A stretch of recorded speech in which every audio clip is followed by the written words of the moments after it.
Olá, boa noite, a paz a todos. Chegando para mais uma meditação na Palavra de Deus.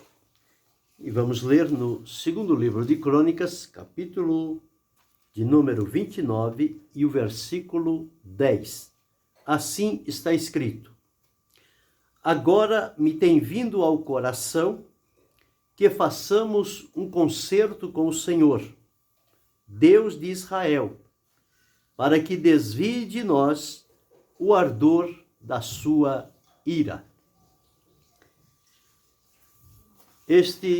O versículo que vamos meditar dentro deste capítulo sobre o que levou Ezequias a chamar o povo para um concerto com o Senhor. Ezequias, quando começou a reinar sobre o povo do Senhor, ele tinha 25 anos e reinou por aproximadamente 29 anos. Quando ele recebeu a incumbência de reinar sobre este povo, ele encontrou um quadro totalmente desolador, porque o rei que o havia antecedido chamava-se Acaz. E Acaz não se preocupou em servir ao Senhor. Pelo contrário, ele se deu a servir a deuses estranhos e fazer tudo aquilo que era contrário à vontade de Deus. Porém, o tempo dele passou e agora chegou o tempo de Ezequias. Ezequias novo. O que faz um homem, um jovem, com 25 anos, tendo diante de si tamanha responsabilidade? Mas nós encontramos aqui que Ezequias, quando começou, à luz do que a palavra de Deus traz para nós, ele tinha uma afinidade com o Senhor Deus. Certamente ele foi orientado e instruído, e o coração dele estava voltado para servir ao Senhor. Tanto é que os primeiros versículos deste capítulo diz que ele fez o que era reto aos olhos do Senhor, conforme a tudo quanto fizera Davi, seu pai. Então, ele, novo, investido da autoridade para reinar sobre aquele povo, cuidar dos negócios daquela nação, segundo a orientação que Deus lhe havia dado, ele precisava observar, situar-se na situação, na história, como é que estava aquela nação, como estava aquele povo, quais eram os problemas que envolviam aquela sociedade. E quando ele observa isto, com aquele coração desejoso, pronto para servir, para agradar a Deus, o que ele viu não foi nada agradável. Ele encontrou ali uma situação desoladora, muito triste, porque o coração dele estava voltado para o Senhor. E quando ele olha para a nação na sua totalidade, ela estava voltada para uma outra direção. E o que fazer agora? Deixar as coisas seguir como estão? Fazer o seu reinado sem importar-se com as outras questões? Ou tomar para si a responsabilidade, visto que aquele era o seu tempo, era a oportunidade de Deus para a sua vida, e trazer para si aquela situação e buscar de Deus uma orientação, como ele deveria tratar aquele assunto, e chamar ao povo e fazê-los ver o estado em que a nação estava, porque o povo não via o caminho em que eles estavam andando. Eles estavam indo. Eles já vinham numa continuada situação lamentável e parece que isso se tornou normal e não havia nada com que se preocupar. Mas Ezequias foi diferente. Quando ele chegou, ele sentiu que ele estava num lugar totalmente estranho e adverso à vontade e aos propósitos de Deus. Foi aí então que ele, com coragem, com ousadia e autoridade que Deus lhe havia dado, como o representante daquele povo, ele chama aquele povo e começa a colocar diante deles qual era a situação que ele tinha observado. E por isso, lá no versículo que li, versículo 10, ele chama o povo para fazer um concerto com o Senhor, para que o resultado seja desviar de nós o ardor da sua ira. Quer dizer, o juízo de Deus já estava pronto para começar. Mas Ezequias, em tempo ainda, ele observou e tomou um posicionamento para que isto não acontecesse. Mas para que o juízo de Deus não acontecesse, era preciso que algumas coisas fossem colocadas nos seus devidos lugares e aquilo que não estava dentro do propósito de Deus deveria ser lançado fora.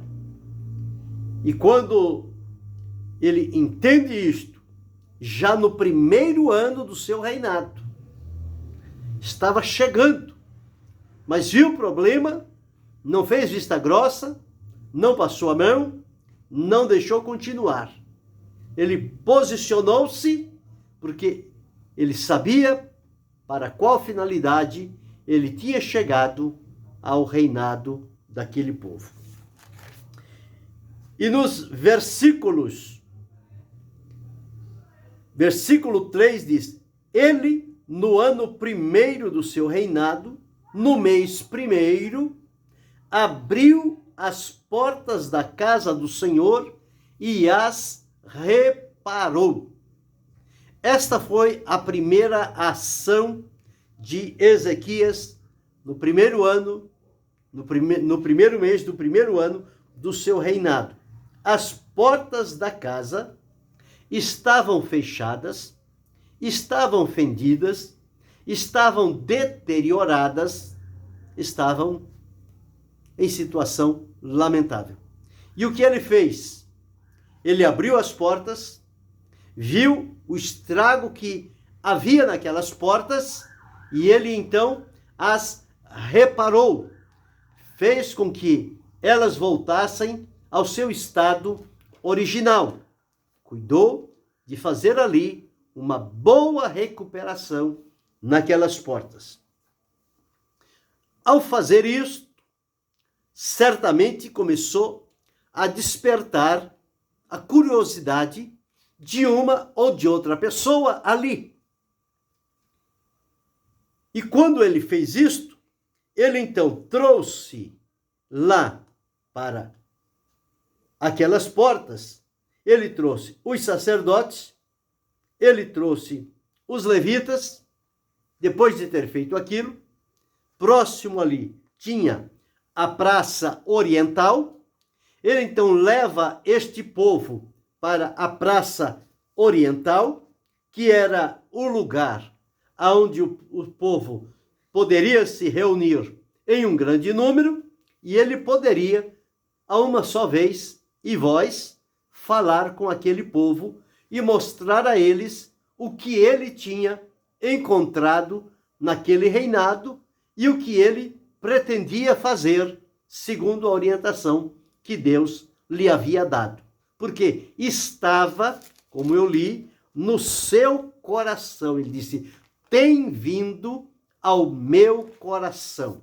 Então chegou ao coração dele, da parte de Deus, a necessidade de chamar aquele povo para um concerto.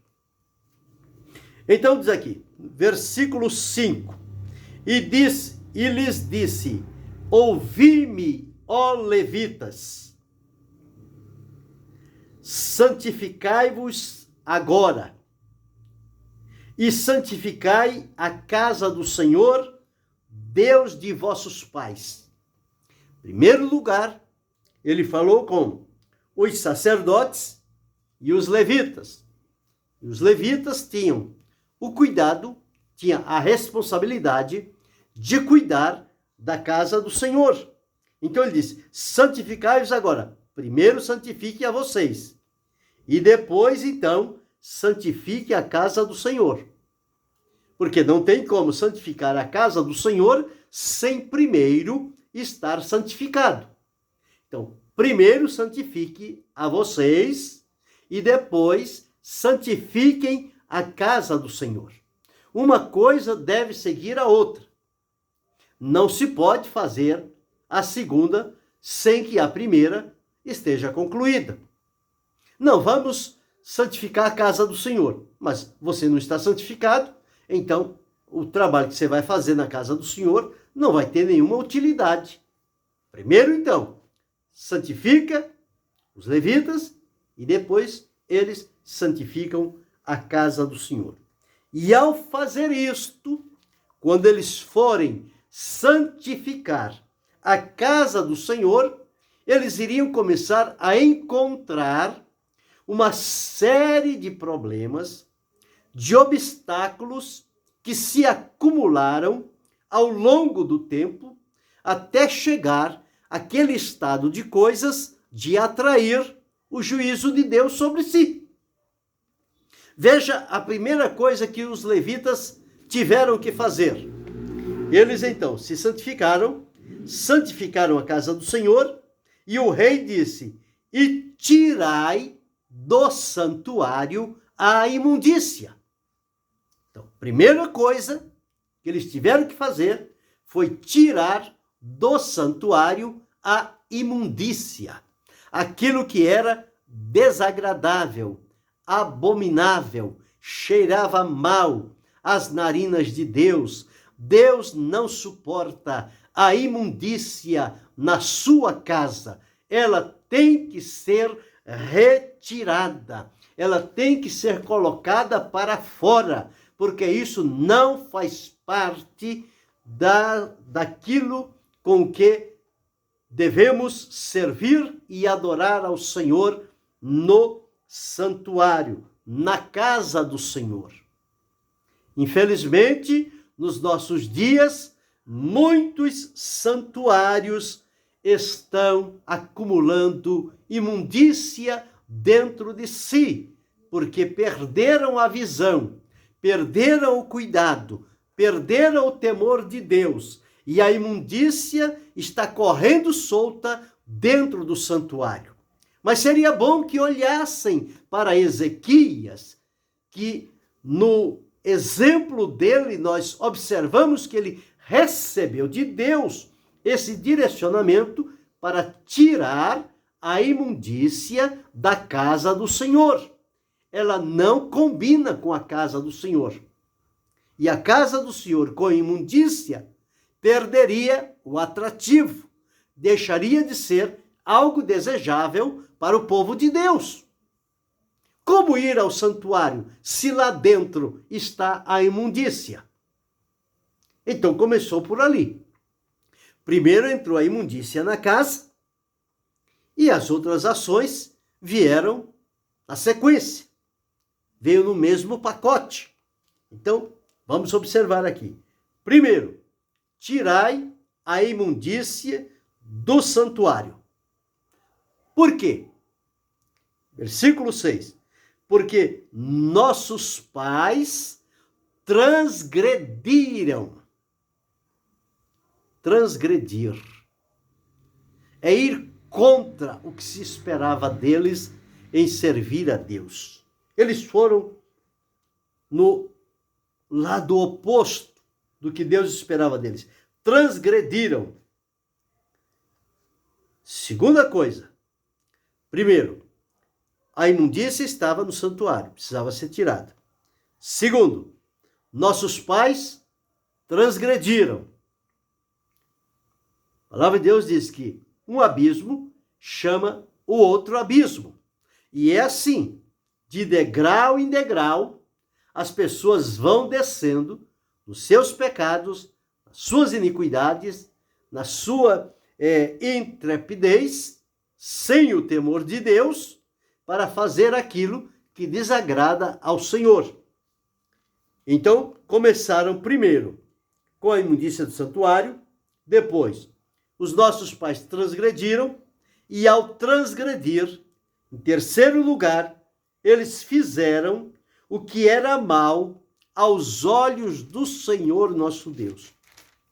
Então, não somente transgrediram, desobedeceram, mas praticaram, fizeram aquilo que não era aceitável diante de Deus, de um povo que Deus tinha escolhido para si. Então eles fizeram o que era mal aos olhos do Senhor. E vai seguindo. Vemos aqui já a terceira coisa que fizeram. Fizeram o que era mal aos olhos do Senhor. E as consequências?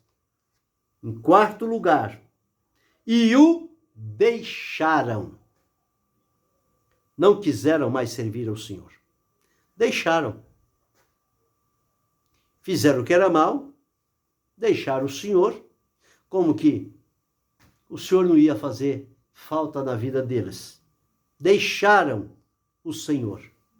Que gravidade, que coragem daquele povo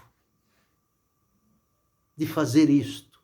Deixaram ao Senhor. Em quarto lugar. Em quinto lugar, e desviaram os seus rostos do tabernáculo do Senhor. Não tinham nem prazer mais no tabernáculo, no lugar que era o lugar da celebração, do culto, da adoração, da reunião, do ajuntamento, do encontro, para receber a orientação de Deus e a manifestação da sua presença. Eles aqui desviaram os seus rostos do tabernáculo do Senhor em quinto lugar. E em sexto lugar, viraram as costas para o Senhor. Veja, uma ação atrás da outra, cada vez mais afundando-se, descendo, prejudicando, atraindo ira, atraindo juízo, atraindo condenação. E não pararam por aí. Foi uma descida desenfreada. É como um carro sem freio. Ele não para, ele vai descendo até ir ao fundo do abismo. Era essa a condição deste povo, daquela nação, aonde estava ali Ezequias, reinando diante do Senhor, lá em Jerusalém. Ele encontrou esse estado de coisas. Como deve ter ficado o coração de Ezequias ao primeiro impacto desse estado de coisas? Deve ter ficado muito incomodado. E Deus, então, utilizou-se dele para chamar este povo para um concerto. Mas sigamos aqui para vermos as 10 ações deste povo. Já vimos aqui 6 delas. A 7ª. Depois de tudo isto, o que fizeram? Também fecharam as portas do alpendre. As portas que deveriam ser mantidas abertas. Fecharam a porta. Fecharam o acesso do povo para chegar ao alpendre. Ninguém mais tinha a porta aberta para chegar. Perderam o prazer, perderam o interesse, perderam o atrativo de ir ao alpendre do Senhor.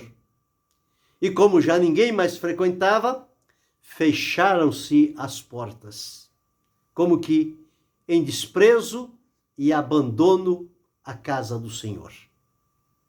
Esta situação daquele povo. Em 8º lugar, e apagaram as lâmpadas.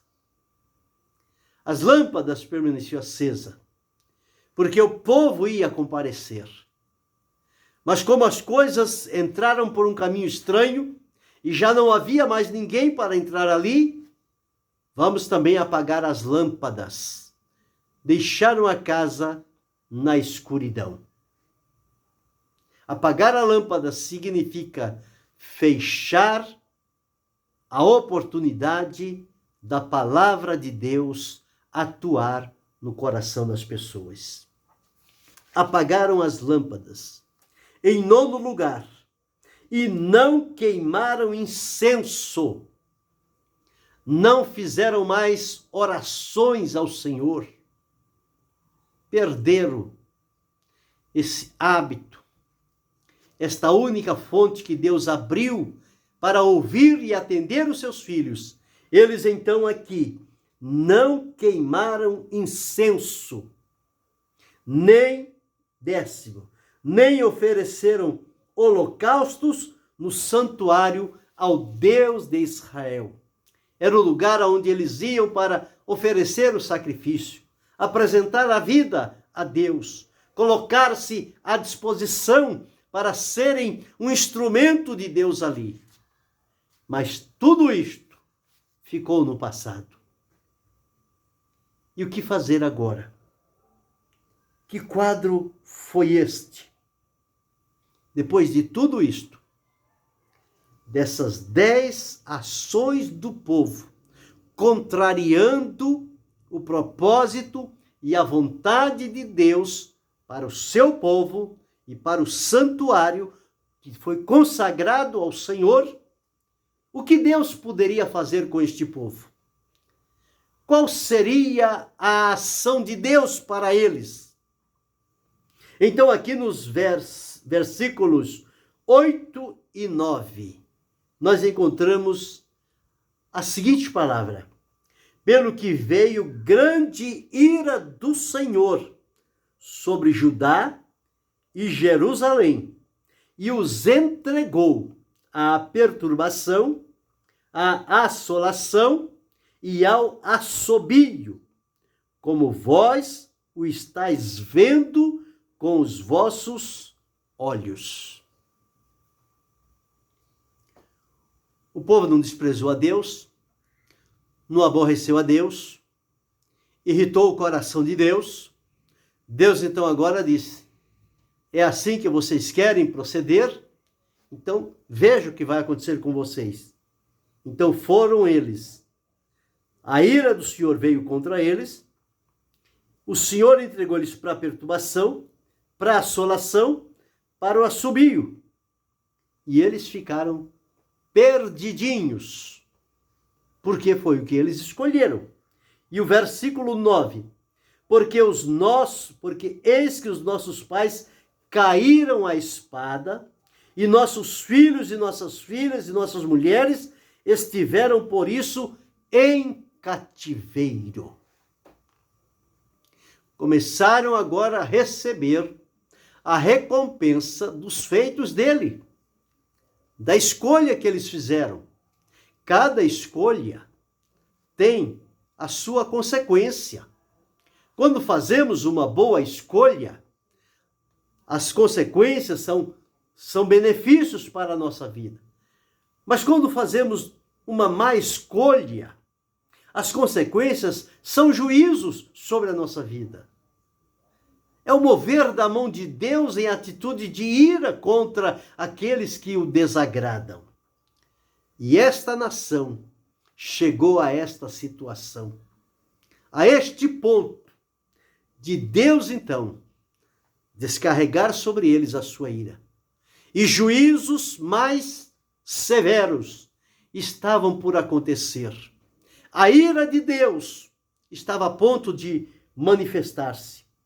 Veja que os pais foram mortos à espada, os filhos, as filhas, as mulheres foram levadas para o cativeiro, perderam a terra, perderam a liberdade, estavam em lugares estranhos. E chega neste momento, nesse estado tão terrível e desolador, é que Ezequias se apresenta diante de Deus para ser o instrumento de Deus naquele tempo. E ele não se intimidou, ele não se acovardou, ele não se associou com aquele estado de coisas. Ele se colocou em pé e chamou aquele povo e mostrou a eles o que era que estava acontecendo. Então vem o versículo 10 que li no início. Ele chamando a este povo, então disse: agora me tem vindo ao coração que façamos um concerto com o Senhor, Deus de Israel. Nós não podemos continuar assim. Olha as consequências. Olha o prejuízo que estamos sofrendo. Olha as vidas que estão sendo ceifadas a cada dia por conta disto. Nós vamos fazer um concerto com o Senhor. Vamos nos aproximar diante de Deus. Vamos nos arrepender diante do Senhor. Vamos confessar as nossas transgressões, os nossos pecados diante do Senhor. E vamos prometer diante de Deus que voltaremos a servi-lo com o nosso coração, com o nosso entendimento e de todas as nossas forças. Para que Ele, o Senhor, se desvie de nós o ardor da sua ira. O concerto foi para isso. Foi para que as consequências tivessem fim ali. O povo se arrependesse. E quando o povo se arrepende e clama, Deus ouve e atende. Usa de misericórdia, perdoa, livra e direciona na sua vontade. É assim que Deus trabalha. E no versículo 11, ele diz assim: agora, filhos meus, não sejais negligentes, pois o Senhor vos tem escolhido para estardes diante dele, para o servirdes e para serdes seus ministros e queimardes incenso. Ou seja, depois que chamou este povo para o concerto, e este povo atendeu, então ele disse: agora não sejam negligentes. Saiba que o Senhor os escolheu para estar diante dele, para servir a ele e para ser seus ministros e queimardes incenso diante do Senhor. Foi preciso a coragem de Ezequias para mostrar ao povo, na cara deles, o caminho que eles tinham tomado e chamar eles para um concerto com o Senhor. E feliz é quem se coloca nessa posição, quando recebe um direcionamento de Deus e chama o povo, e chama os ministros, os sacerdotes, o levita, os líderes, os pastores, os obreiros, as famílias, os cantores, os pregadores, os ensinadores, chama-os para fazer um concerto com Deus. Há necessidade deste concerto. Ezequias foi muito feliz no seu posicionamento, porque ele chamou este povo, porque ele trouxe para o seu coração. Ele disse: tem vindo ao meu coração de fazer um concerto com o Senhor. E quando há um concerto com Deus, as coisas mudam, as coisas melhoram, as consequências são detidas. A mão de Deus volta a se estender. O ouvido de Deus fica atento à oração.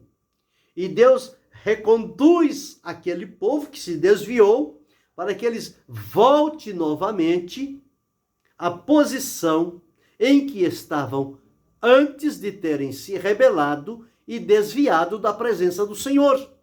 Então eles voltam a consagrar-se a Deus e com a promessa de servi-lo com fidelidade, com temor, com verdade, com obediência e com prudência. Quando este povo chega a este ponto, então Deus usa de misericórdia, porque Deus é misericordioso. Ele sempre usa de misericórdia. Agora, este foi o quadro que Ezequias encontrou quando começou a reinar em Jerusalém. Um quadro difícil, desanimador, desolador. Mas ele se posicionou. Deus foi com ele. Deus o fez prosperar. Deus deu a ele vitória naquilo que ele se propôs a fazer em nome do Senhor Deus. E ele conseguiu chamar aquele povo para voltar para o Senhor. E em outras situações, depois desta, ele foi colocando cada coisa no seu devido lugar. Ele foi restaurando, recuperando, tornando, trazendo o povo de volta para servir ao Senhor, porque eles estavam muito distantes. Mas agora havia uma oportunidade, um caminho aberto, através do concerto, para que este povo se aproximassem de Deus e Deus se aproximasse deles. O apóstolo Tiago escreveu: chegai-vos a Deus, e ele se chegará a vós. Alimpai as mãos, pecadores, e vós de duplo ânimo, purificai os corações. Senti as vossas misérias, lamentai e chorai. Foi este chamado que Ezequias fez para o povo, e o povo atendeu. Olhemos agora para os nossos dias, pleno século XXI, na pós-modernidade. Quantas coisas que foram colocadas como fundamentos na obra de Deus, hoje já não existe mais. Já transtornaram os fundamentos da casa do Senhor. Os fundamentos que trouxeram segurança e garantia da presença de Deus, hoje já foram removidos. Os marcos que foram estabelecidos pelos que passaram antes, já não existem mais. Os marcos já foram mudados de lugar. Os limites já foram rompidos. Parece que não há mais limites e as pessoas estão vivendo da maneira como querem e não da maneira como Deus se agrada. Mas ainda há tempo de observar o exemplo deste rei, quando ele encontrou aquela nação destruída espiritualmente. Mas ele o chamou para um concerto com Deus. E feliz foi aquele povo que aceitou. Hoje também, Deus está chamando este povo dos arraiais evangélicos para um concerto com Deus, porque tem deixado a imundícia entrar no santuário, tem transgredido a vontade do Senhor, tem pecado contra Deus, tem virado as costas para o Senhor, tem fechado as portas do santuário. E por conta disso, estão sendo levados a sofrimento, a mortes prematuras, a consequências marcantes na vida de maneira negativa. Mas em tempo ainda, há aqui uma advertência de Deus.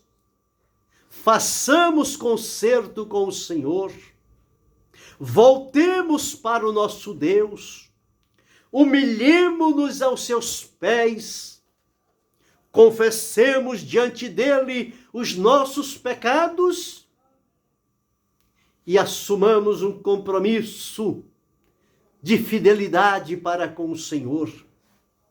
Foi isto que aquele povo fez, e foi por esta forma que Deus os abençoou e desviou deles o furor da sua ira. Deus pode afastar o furor da sua ira de muitos que o irritaram por darem as costas para Deus. É preciso voltar a abrir a porta do santuário, restaurar aquela porta que foi danificada. É preciso voltar a acender a luz no santuário. É preciso voltar a abrir a palavra de Deus no santuário. Palavra esta que tem sido solapada, que tem sido desprezada. Mas num concerto é preciso que a palavra volte a ser aberta diante do povo. E os sacerdotes e os levitas assumam as suas posições diante de Deus e declare diante do povo a vontade do Senhor. A necessidade que se volte a oferecer incenso ao Senhor, que se volte à prática da oração. As pessoas não querem mais orar, desaprenderam de orar, porque não levaram a sério esta disciplina espiritual da oração, de falar com Deus, de consagrar a vida para Ele. Por isso que a escuridão está tomando conta. Mas é possível voltar. É possível novamente se levantar na presença do Senhor. Ezequias deixou aqui registrado o seu posicionamento. E como palavra de Deus está escrito, tudo o que dantes foi escrito, para o nosso ensino foi escrito, para que pela paciência e consolação das Escrituras tenhamos esperança. O que foi escrito serve para aviso nosso. Esta situação lamentável daquele povo traz à nossa memória, quando lemos esse texto, que os nossos dias nós precisamos voltar para o Senhor. Precisamos ter cuidado. Precisamos prometer amá-lo, ter prudência, devotar a Ele a dedicação e a entrega total do nosso coração e observar os fundamentos da palavra de Deus, os marcos que foram colocados, os limites estabelecidos pelo Senhor, que não venhamos a rompê-los, mas venhamos a viver dentro dos limites que a palavra de Deus estabelece para a nossa vida, porque quando respeitamos estes limites, a proteção de Deus é segura sobre a nossa vida, sobre a nossa família, sobre o seu povo que vive nesta terra. Observemos isto. Tomemos como exemplo. Façamos a nossa parte. Vamos corrigir aonde falhamos e vamos chegar diante do Senhor com arrependimento de coração, com a confissão nos lábios e com o coração voltado para ser fiel ao Senhor até o fim. Porque a palavra de Deus diz: tu, porém, vai até o fim. É preciso ir até o fim, mas ir com temor, com verdade, com obediência, com pureza, com gratidão, com santidade, com transparência. É desta forma que nós precisamos continuar servindo ao Senhor. Fica, então, esta meditação como um aviso para a nossa vida, como um chamado para um concerto com o Senhor, para que Ele volte a restaurar nas nossas vidas o bom prazer, a alegria, a comunhão, a entrega, e que a presença de Deus seja real e permanente na nossa vida. É assim que precisamos caminhar. Pensemos seriamente sobre este estado de coisas que vivenciamos nos nossos dias. E que Deus possa, por sua graça, poder e misericórdia, socorrer-nos, ajudar-nos e livrar-nos de todo o mal, quando o nosso coração se voltar totalmente para Ele. Que Deus em Cristo Jesus possa abençoar-nos, não só hoje, mas para todo sempre. Amém.